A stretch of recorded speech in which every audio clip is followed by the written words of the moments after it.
Hi everyone, and welcome back to Money Girl's Quick and Dirty Tips for a Richer Life.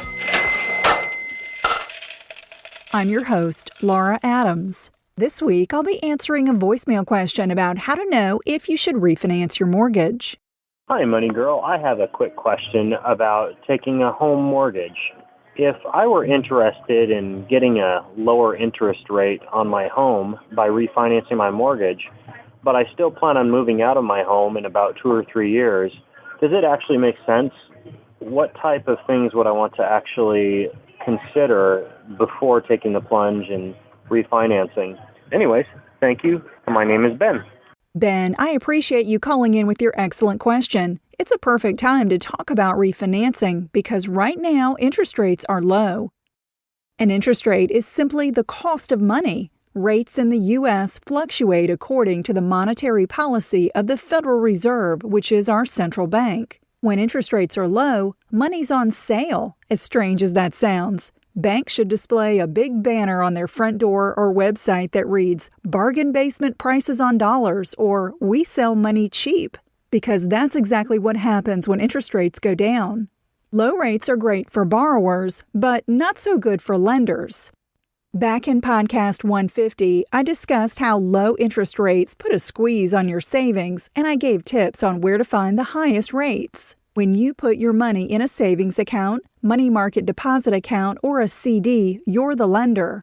You don't earn much on the money you sock away in the bank when interest rates are low. However, when the tables are turned and you're the borrower, low rates are great. The Freddie Mac website shows historical data for interest rates on 30-year mortgages since 1971.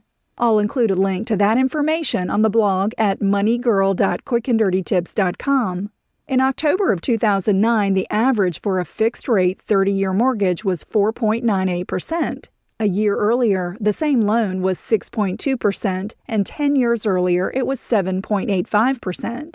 If you already have a mortgage, you had to borrow money at the prevailing interest rate at the time you took out the loan.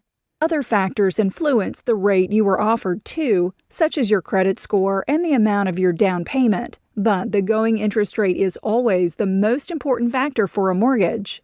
So when interest rates drop, it's a good idea to investigate doing a refinance. Whenever rates drop at least 1 percentage point below the rate you have, take a hard look at refinancing.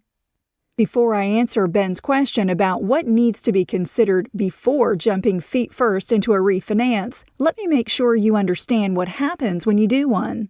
Refinancing is when you apply for a new loan in order to pay off an existing loan balance. The new loan could be with your same institution or with a different lender. You basically swap out a higher interest loan for a lower interest one, which decreases the amount of interest you have to pay. That sounds easy enough, but of course there's a cost to doing a refinance. It seems like it takes a village to close a loan, and everyone gets their cut. Fees go to the lender or mortgage broker, the property appraiser, the closing agent or attorney, the surveyor, the local government, and maybe more people depending on where you live. Each lender has different requirements for doing a refinance. Most will require that you have a certain percentage of equity in your property. Equity is the difference between what your home is worth and what you owe on it. For example, if your home is valued at $200,000 and you have a $150,000 mortgage, you have $50,000 in equity, which is 25% of the value. Just because you qualify for a refinance doesn't necessarily mean that it's right for you. Refinancing a loan can be expensive. The total cost will depend on the lender as well as the location of the property and could be as high as 3 to 5% of the outstanding loan balance. The trick is to understand what a refinance will cost and how long it'll take to break even on those costs. In other words, when do you move from being in the red to being in the black on the deal? If you pay for a refinance but don't keep the home long enough to cover the costs, you'll lose money. But if you do keep the property beyond the financial break-even point, you'll feel like a genius because you'll save money in the long run.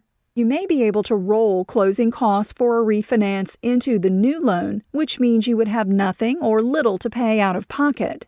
But doing that increases the amount you have to borrow and may also increase the interest rate you have to pay for the life of the loan. For that reason, it's important to ask the lender for a side-by-side comparison of all the terms for each loan option so you can carefully evaluate them. So, how do you figure the financial break-even point? It can be a little complicated, but don't worry, I'll give you a great online tool that'll make it a breeze. The break-even point depends on various factors, including the interest rates on the old and new loan, total closing costs, your income tax rate, how long you plan to own the property, and any loan prepayment penalties you may have to pay.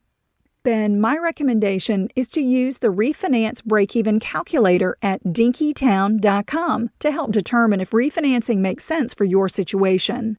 That calculator can help you cut through the confusion of making an important financial decision such as doing a refinance. But remember that it's not perfect. For instance, it doesn't know if you'll take advantage of the home mortgage interest deduction, which would decrease your taxes and after-tax interest rate you really pay for a mortgage. For more information about how the home mortgage interest deduction works, be sure to refer back to Show 141. But using a refinance calculator will show you how long you'd need to keep the property to recapture all your upfront closing costs, which is usually what most people want to know. The goal of doing a refinance is generally to save money on monthly loan payments by getting a lower interest rate. However, there are other reasons to refinance. For instance, you might want to convert an adjustable rate loan into a fixed rate loan.